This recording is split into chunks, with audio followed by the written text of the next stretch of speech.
Pehlevice ile çok benziyor. Avesta diliyle. Zazaca. Zazaca. Çok benziyor. Yani eski Farsça, Orta Farsça, Modern Farsça var. Şey hakkında, Zazaca, Pehlevice hakkında yani veyahut eski klasik Farsça hakkında bir kaynak istiyorsanız söyleyeyim. Vajename-i Gürgani Tahran Üniversitesi'nde Şah zamanında çıkmıştır. Kia'nın Doktor Kia'nın da zannedersem yanılmıyorsam. Vajename sözcük demektir. Vajename-i Gürgani. Gürganice sözlük.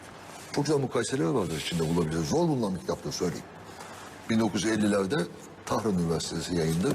İslam'da belki vardır. Bağlarbaşı'nda merak eden sevgili seyircilerimiz Bağlarbaşı'nda İslam usulünün İslam Ansiklopedisi'nin hoca nasıl bakıyor? Herkese açıktı halka. Lisans yaşındakilerin altındakiler hariç. Halka açıktı. Orada herhalde vardır büyük ihtimalle. Vajename-i Gürgani oradan bakarsınız. Vajename-i Gürgani neyi anlatıyor? Zazaca'yla klasik Farsçanın sözlüğüdür bu.